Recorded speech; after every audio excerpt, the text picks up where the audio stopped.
Welcome. I'm E.G. Marshall. Welcome to the terrifying world of your imagination. I have an unusual story for you about a crack in a cellar wall that resists all efforts to repair it. Despite all the learning through the ages, despite the world's great progress in physics, chemistry, biology, there are certain matters which cannot be explained by our computers or our wise men. Matters which may never have a logical explanation. Our mystery drama, The Crack in the Wall, was written especially for the Mystery Theater by Sidney Sloan and stars Celeste Holm. It was a cold, rainy, windy day when Paul and Nora Sandfort laid their child to rest in Green Tree Cemetery. Despite all the soothing words of friends and relatives, Nora's despair was inconsolable. She felt that nothing could ease the pain in her heart caused by the loss of her only child. Our Father, which art in heaven, My darling. hallowed be thy name. My baby. Thy kingdom Why did you have to die? Nora, darling, please. Our religion teaches us that God, in his infinite wisdom, Don't decides... speak these empty words to me. I accepted that because it never touched me before. I never thought of it. But our daughter, our beautiful, innocent child, just 16. Why?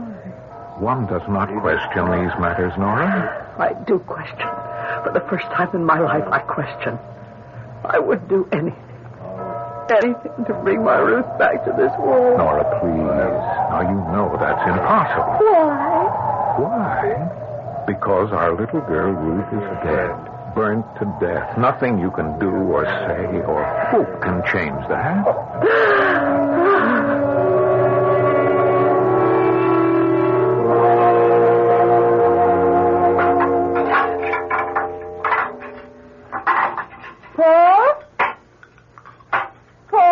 Yes, Nora. Are you busy with something? No. I'm just reading the newspaper. First chance I've had to take a look at it today. The minister was here today, Dr. Fowler. Oh? Said he wanted to see our new house. New?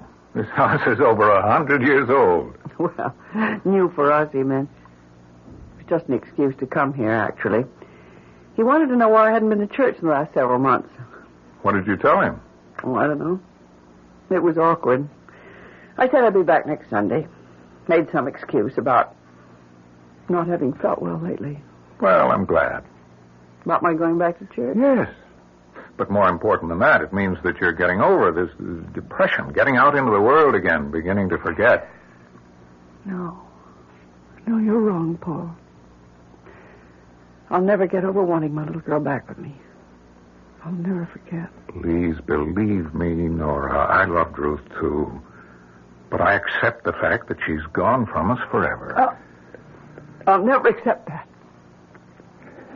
Oh, by the way, now I remember what I wanted to remind you about. What? It's about that crack in the cellar wall right in front of the washer and dryer. There's a terrible draft that comes from it. Well, there's no crack there, Nora. No crack? I thought I'd get rheumatism with cold draft when I did the washing today. It hit you right in the back. I had that repaired. I paid for it. It's on the general bill for the repairs we had to make on the old house before we could move in. Well, then they cheated you. Charged you and never did the job. You sure? Seems to me that I remember. Never been done. Those contractors will try. You know, it's Mr. Carroll, isn't it?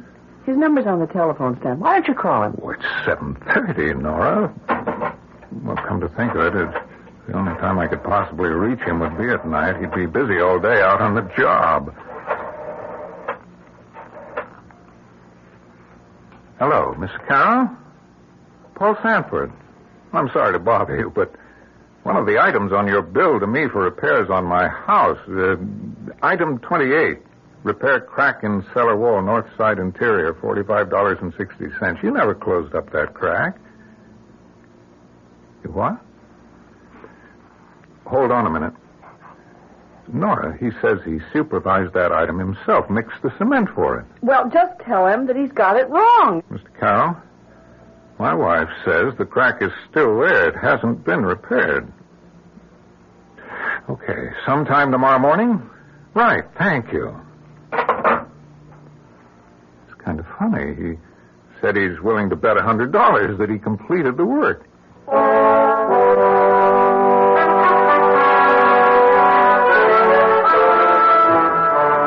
Mrs. Sanford, I'm finished with the job, and I want your okay. I'll put on the pot and give you a cup of coffee. Thanks, I'd appreciate that. Come right down. I'm in a bit of a hurry. Won't be a minute. I'm coming, Mr. Carroll. Mrs. Sanford, the strangest thing.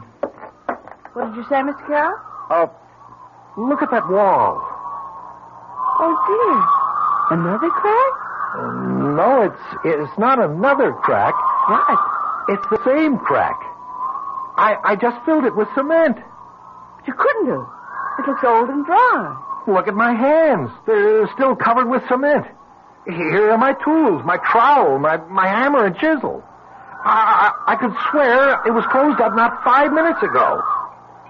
And that cold blood flowing from it. Like from a tomb. Like from a tomb.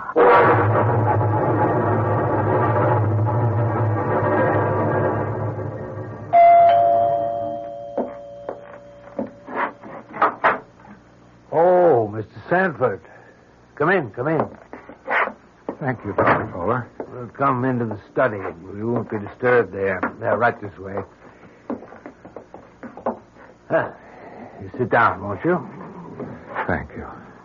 Please forgive me for interrupting you at this hour. I don't quite know how to begin. As you know, we've been through a horrible experience. Yes. Losing your daughter in that fire. It's our only child. Just 16. Mr. Sanford, you must get hold of yourself. Yes. You see, I've been holding my emotions back for months. I had to be strong for Nora's sake. She's taken this very hard, yes, I know. Yes, she hasn't gotten over it. It shook her to the very foundation of her belief. I gather that it's been only recently that you both came back into the church. She's definitely twisted mentally. Her preoccupation is with a crack in the cellar wall, which she says cannot be repaired. What? Well, there's a long, jagged crack in the cellar wall. It's been there since we bought the house earlier this year, after our other house burned down. Have you tried to have this crack filled with cement? Oh, yes, we tried. The way you say that is very strange. Well, I paid Carroll, the builder, for repairs on the house. He was certain that he'd repaired the wall. However, he came back and patched up the crack again when he asked for my wife's okay on the job after he'd finished. They went down to the cellar and looked. The crack was open again. I don't understand. Neither do I. Carroll said that he'd not left the cellar, that he'd called my wife to look at it. What's your explanation? I have none, Dr. Fowler, none.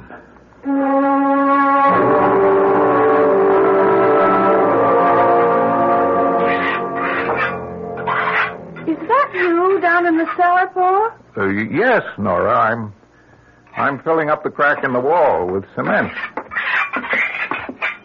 Do you think that's wise, Paul? Wise? Well, I thought you wanted the wall repaired. Carol won't come here anymore, so... Well, that's what I mean. Paul, there's some very good reason why that wall resists repair. Well, that's a strange way of putting it. Wall resist repair.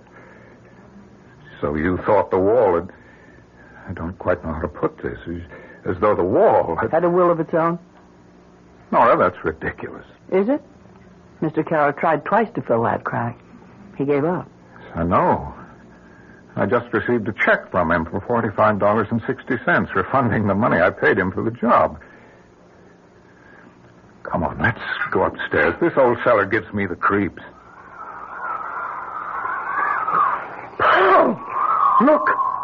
My God. It's disappearing. The cement I just put into the cracks dissolving into thin air.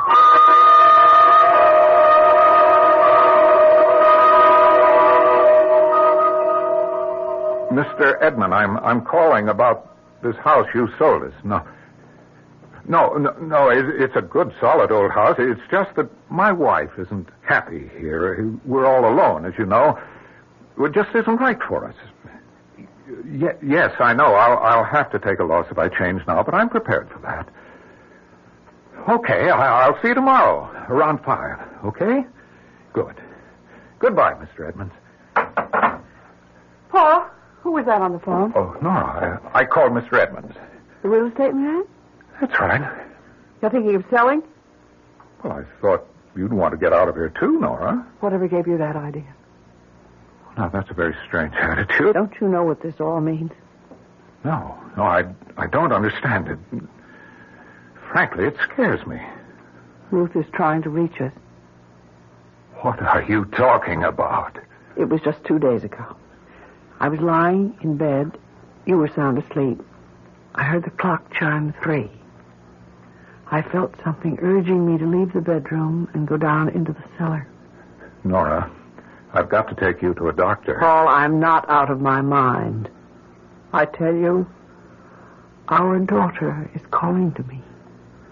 She's trying to get me. Darling, Nora, listen to me. What you're saying doesn't make sense. Our child is dead, Nora. Burned to death. I spoke to her. I spoke to her through the crack in the cellar wall. You what? I spoke to our Ruth, and she spoke to me.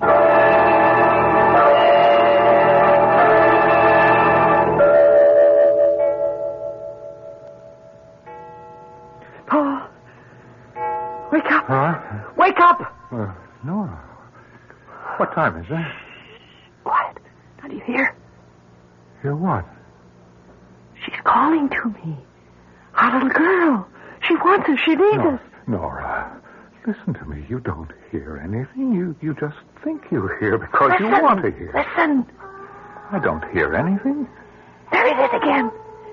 It's very faint, but you can hear it. If you try hard enough. Please, darling, try to rest. I've made an appointment for you with Dr. I Coon. don't need a doctor.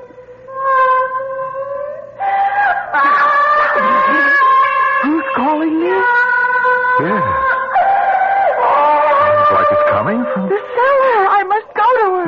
No, don't. You mustn't. My little girl is calling. I must go to her.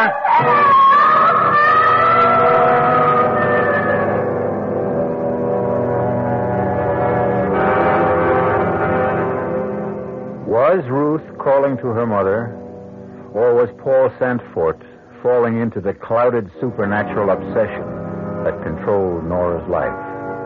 He thought he heard the voice of his dead child calling to her mother. He couldn't be sure, but Nora's certainty was so strong that he was almost convinced that he heard it too.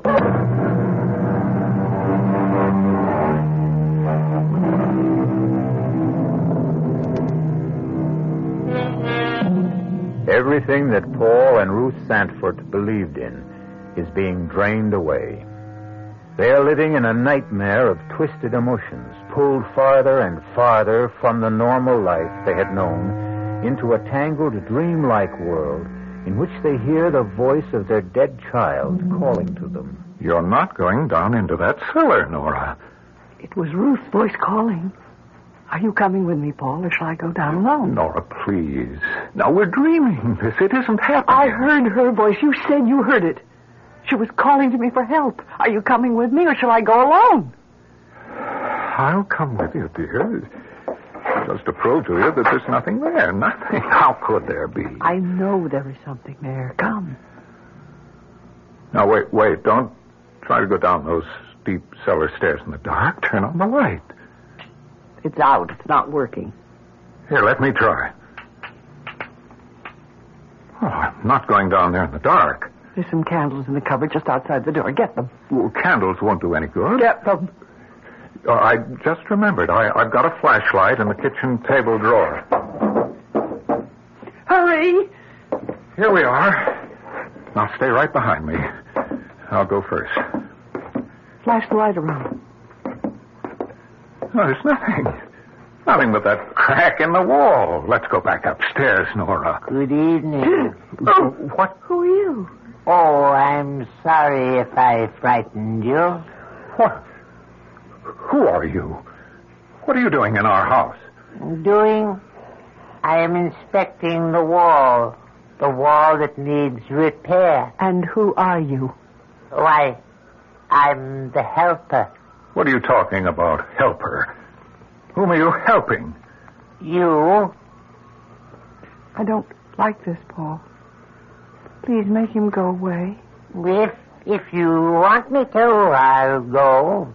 But I thought you needed me. Now, I want you out of here. I see you have a hammer in your hand. You're afraid of me. Well, believe me, I came to help you. Who sent you? My, employer. Who? Your friend. Your friend who knows of your sorrows. He sent me to seal up the crack in the wall. Well, I've tried. Several people have tried to do that. It won't stay closed. I can close it for you if you want me to. I repeat, if you want me to. You may not want it. Why? You will not hear the voice of your daughter ever again. No. Don't seal it. Please. Nora. Now, maybe it would be better. No. No, this is insanity. Nora, our daughter is dead. Dead and buried. And you think that is the end? Of course. It's the end of mortal life. And do you share your husband's beliefs, Nora? No. Ruth was calling to me. I want her back. I want to hold her in my arms. Am I dreaming? This can't be happening. What are we doing standing here talking to this... Paul, please, don't. There's no one here. He was here? Where is he? He couldn't get past us up the stairs. Nora, where did he go? Who? Oh. Nora, darling. What's happened to you? Speak to me, dear. Speak. Paul. What are we doing here in the cellar?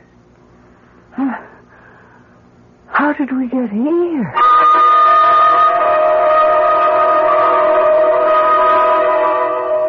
And you say, Mr. Sanford, that you think you saw this creature in the cellar of your house? No, it wasn't what you say. No, not a creature. It was a man. Small, dwarf-like. He said he'd come to repair the wall. At 3 o'clock in the morning? You saw this man too, Mrs. Sanford? No. I don't know what Paul's talking about. I didn't see anything. I was fast asleep. Paul woke me and told the story. I see. Your daughter's death was a terrible shock to you both. It's preying on your thoughts. Your grief pushed the normal day-to-day living from your minds. You began to I heard imagine... her voice, Doctor. I heard Ruth's voice calling to me. Of course you did. But try to think rationally, Mrs. Sanford. You know it's impossible for you to have actually heard the voice of your dead daughter. Seriously, you can't believe you did, can you? Seriously, can you believe that? I don't know.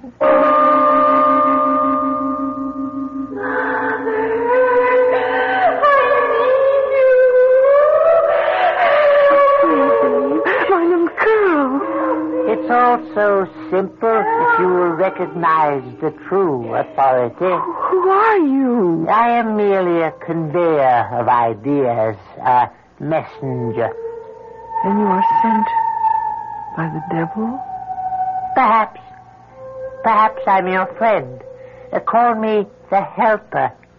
Can you help me? Can you bring my daughter back to me? Under certain conditions. But you might find the cost too high. What? Tell me. Nothing is too costly, too terrible. I'll agree to anything. Even if it meant that you would lose everything? Everything you've been taught about life and death since you were a child? Oh, Yes, I agree. Anything just to help me save my child. Help me. Help me. Nora, wake up, Nora. You're having a bad dream, darling. Anything. Darling, Nora. Oh, Paul. You were crying out in your sleep. I woke you. Oh, he came to see me and told me that Who, darling? That ugly little creature. I'd seen him before, but I can't remember where. The helper. That's what he calls himself. I heard Ruth calling to me. Then he appeared. I don't know what it is. I don't want to know. We're getting out of this house and we're not coming back. Oh, you go, Paul, but I can't. But don't you see what's happening to us here? Something evil is pursuing us, either to destroy us or drive us insane. No, I can have my daughter back. He'll help me. You can't believe that. I believe it. What does he expect in exchange? I can't tell you, Paul. I just can't tell you.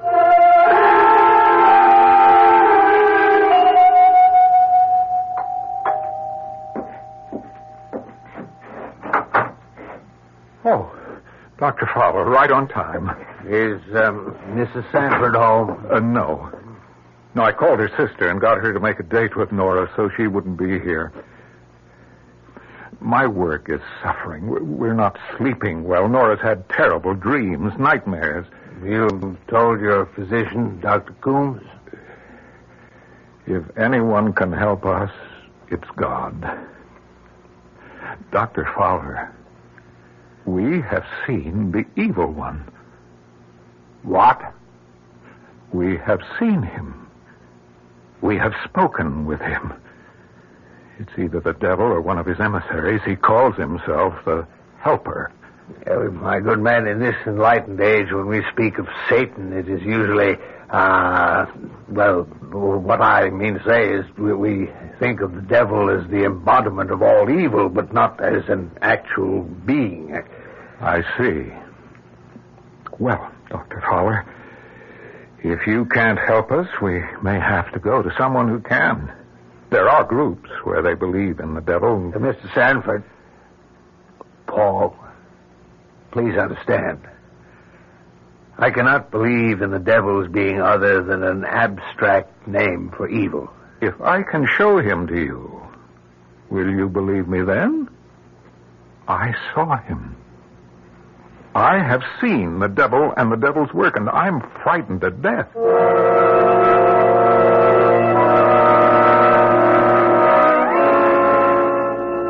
Sorry to bother you, Dr. Coombs, but something very disturbing has happened. Yes?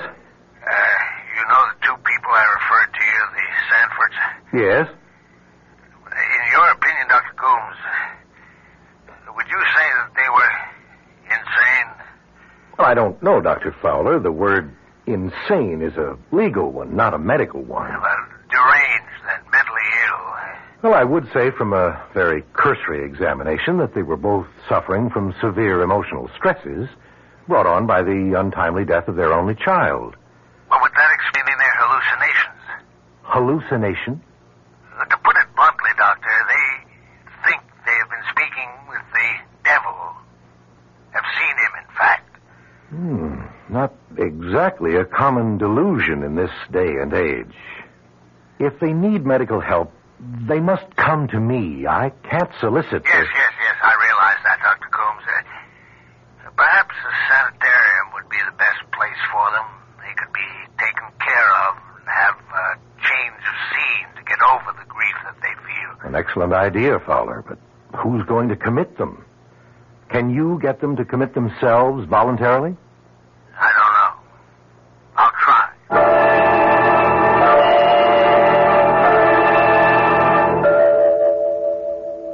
Have you come to any decision? I've been thinking about it. I've heard you say you would do anything to have your daughter back. You had made up your mind. Yes. Oh, yes. But still, you hesitate. What you've asked of me is almost... Well, I'm almost afraid to think of it. It's been in my mind, awake and asleep. I can't tell the difference anymore. You hesitate. Thinking of yourself while your daughter suffers. Oh, no. I will leave you now, perhaps never to return. This is your last chance. No. Nora. Oh, no. Nora, no, darling, no, listen to me. You're having bad dreams. I'll do anything. Wake up, Help please. me. Nora, it's me, Paul. What? Open your eyes. No. You're all No, right. no. You're safe with me. Darling, it's me, Paul. Yes. It's all right now. Paul, Nora. I've made my decision What decision? about Ruth. I am going to bring her back. Bring her back? What are you saying? I'm going to bring her back no matter what the cost, no matter what the consequences are.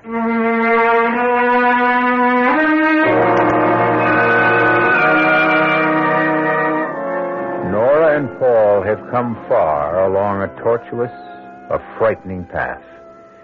Now Nora is determined to see the matter to the end, despite the consequences.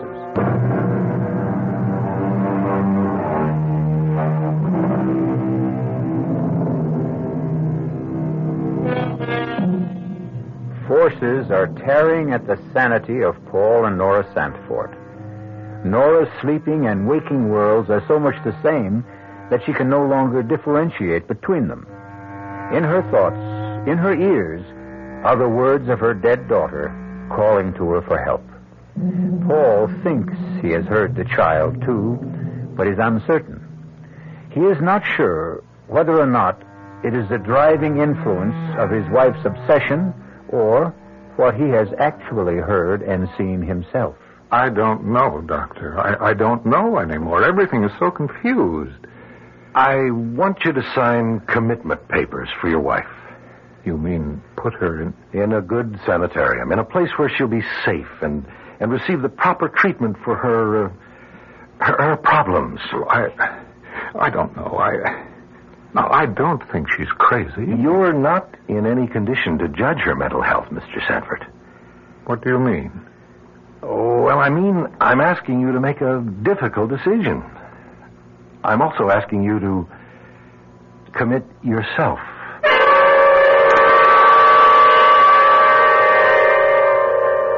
No, I won't think of it. Send him away. Send the doctor away. Paul, how can you do this to me? You know I'm not insane. You heard her. That night, we both went down into the cellar, and that little man, you remember? The helper? You saw him, too. You know I'm not crazy. I won't go. I won't. You can't make me. She's gone into the bedroom, Dr. Coombs. Is there a lock on the door? No. Well, suppose I go in. Perhaps a sedative to quiet her. No, please, Doctor, let me speak to her first. She'll listen to me. Very well. I'll wait out in the car if you want me. Yes, please go. I think she'll listen to me, if you're not here. Nora? Nora? May I come in? Is that doctor still here? No, he's outside in his car.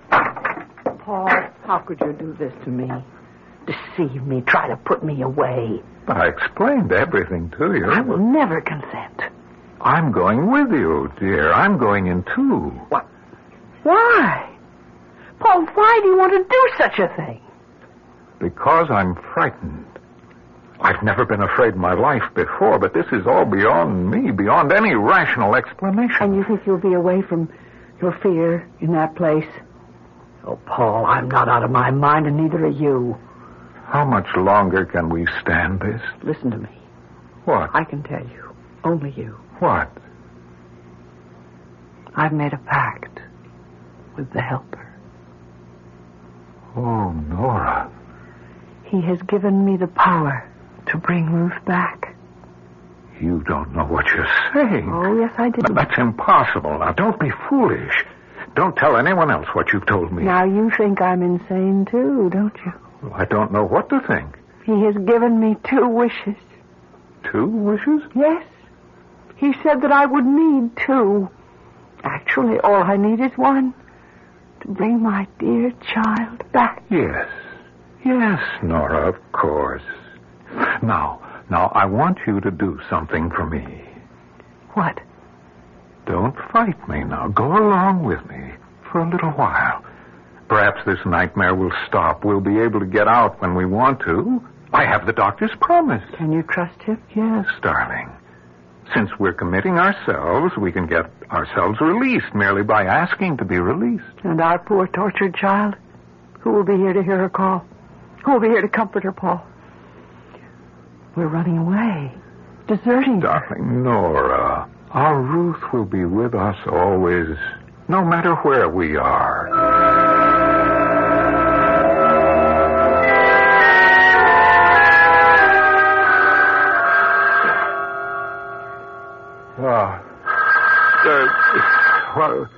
The phone. Oh. Hello? Hello, Mr. Sanford? Yes, Dr. Coombs? I'm calling from the sanitarium. Is there anything wrong? Yes, your wife has disappeared. You mean walked out? Nobody saw her leave. As a matter of fact, it's a bit of a mystery. Her room was locked. Perhaps one of the attendants or nurses unlocked the door for her. No, we've questioned the entire staff. At 1 o'clock, the nurse assigned to that section entered her room to administer a mild sedative. Your wife had complained she was worried because you weren't there. Well, I was just cleaning up a few urgent matters here. I was coming to commit myself tomorrow morning. I told her that, but it didn't seem to have any effect. When was Nora last seen? Not more than 10 minutes before 1 a.m. Another nurse on the floor answered her ring. She told the nurse about her anxiety and her inability to sleep. She hasn't returned home, has she? No. What do you want me to do, Doctor? Stay where you are. She may come home. It's very likely that she will come there.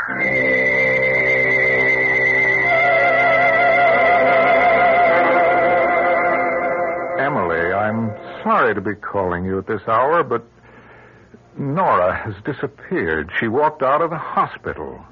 The fire, Ruth's death, it's been preying on our minds, and I thought that... Wait, Emily, that's my doorbell. I'll call you back. I just wanted to know if Nora was with you. I'll call you back. Let me know if Nora shows up. Bye. Oh, Dr. Fowler. Come in. Oh, thank you. I got a call from Dr. Coombs about 20 minutes ago. Yes? He asked me to see you. He said you might need me. I came right over. Is there anything I can do to help? Nothing. Unless you can find Nora. She's been missing since about 1:30 a.m. About 3 hours. Where would she go? Where could she go? I don't know. What? What was that? I heard it, too. Do you have a cat, Paul? No. Sounded like a cat. It was Ruth. She's calling Nora. Ruth? My daughter. Oh, yes, your daughter. But she's dead. You hear your dead child's voice calling? You heard it, too. No, it can't be. That's superstitious nonsense. That's what I thought. But I don't anymore. Ruth is calling to us from the grave.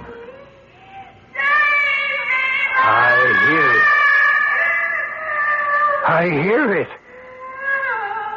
Paul, pray with me. Pray to God to make her go back. No. Nora will be here. She will come here and answer to her child's cries.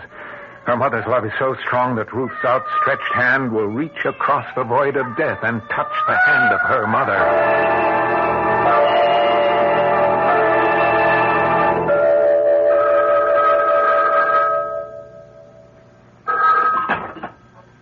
Yes? Fowler?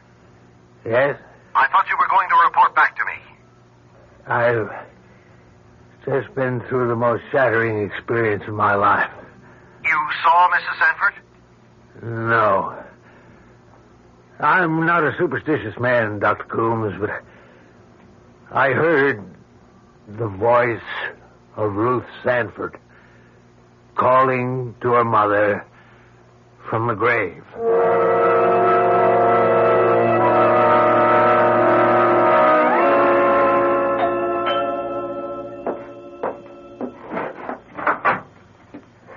Oh, Dr. Coombs. I thought it was Nora. She hasn't returned yet, huh? I was talking with your minister, Dr. Fowler. He seemed quite upset. Any word from the police? Nothing. They've gotten several false telephone tips from cranks. Only one man identified himself by name, a Mr. Helper. Helper? You know him? Yes, I know him. The police asked him for his address. He gave them one, but it proved to be a phony. Do you know where to find him? You won't believe this, Doctor. But the last place I saw him was in my cellar. What? I don't know how he got there. I didn't see him leave, although I was standing talking to him at the moment. He vanished. Vanished? Disappeared. I see. Disappeared right before your eyes. Oh, yes, I remember you telling me about that incident when you both came to my office. Hello, who's there? Paul? I've come home. What is he doing here? I won't go back to that place. He can't make me go back. Nora, dear. Send him away, Paul. Paul, make him leave. We don't need him. Mrs. Sanford, as your doctor... You're not my doctor anymore. Please go. Leave us alone. Please, Dr. Coombs, your being here will just make her worse. Very well, if you think you can manage. Yes, I can manage. I'm sorry you feel this way about me. Good morning. He was trying to do what he thought best for you, for us. He has no way of knowing what is best for us. He was just interfering, keeping us from Ruth. Nora, please give up that mad notion. Give it up? Oh, no. Paul, I will not give it up. Tonight, this morning, before dawn, we will bring our child back to us. Nora, think what you're saying. I've thought, and I've made up my mind. Before daylight, he said. What time is it now? It's 20 after 4. It won't be light before 6. We must do it now. Come. We'll go together. Go where? To the place I first heard her voice, calling to me, the cellar, the crack in the wall. Are you sure you want to go through with this? I think, Nora. I've come too far to turn back now. I don't care what happens to me. It's Ruth we must think of. All right, Nora, I'll go along. I'd better get my flashlight. The light's still out in the cellar. No, Paul. What I must do must be done in darkness. No lights. Now, let's go down the stairs.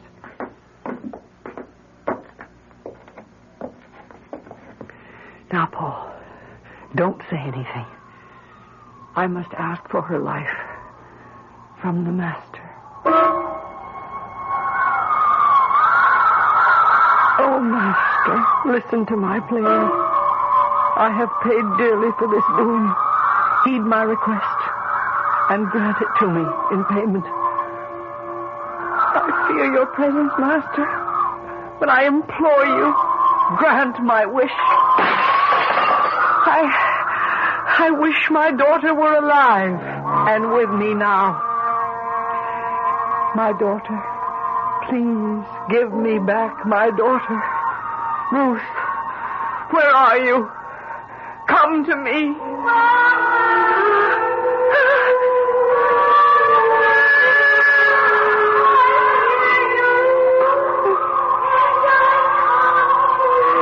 That's Ruth's voice.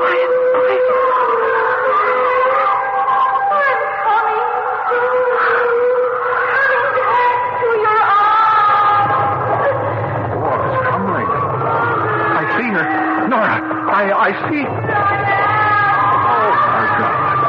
Oh, no. No. Nora, stop this. Make her go back. Oh, Nora, she's a bird. Her face. Nora, please. Stop. Nora, send her back. Send her back. She's mutilated. Disfigured. Nora, you can't bring her back into the world. You must send her back to her grave.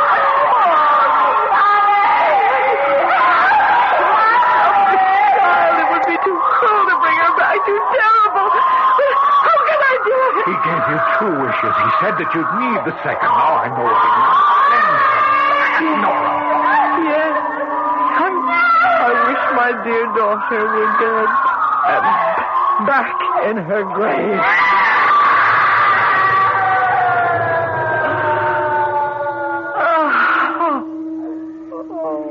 Nora. It's over. It's all over. Our child is gone. Forever. Oh, Paul. May our dear child rest in eternal peace.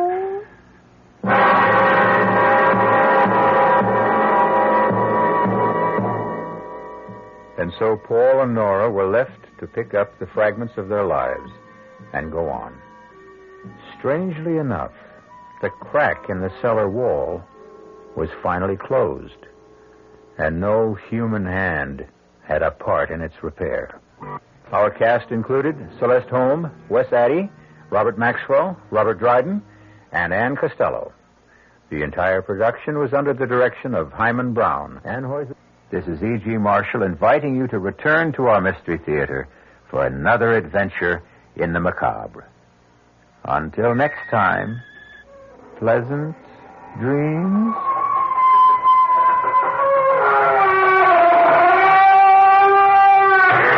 The preceding Mystery Theater program was furnished by the CBS Radio Network. This is WOR New York and RKO General Station. At the WOR time signal, exactly 8 o'clock, here's John Scott with the news. You've been listening to the OTR Gold Network. Find more classic radio at otrgold.com.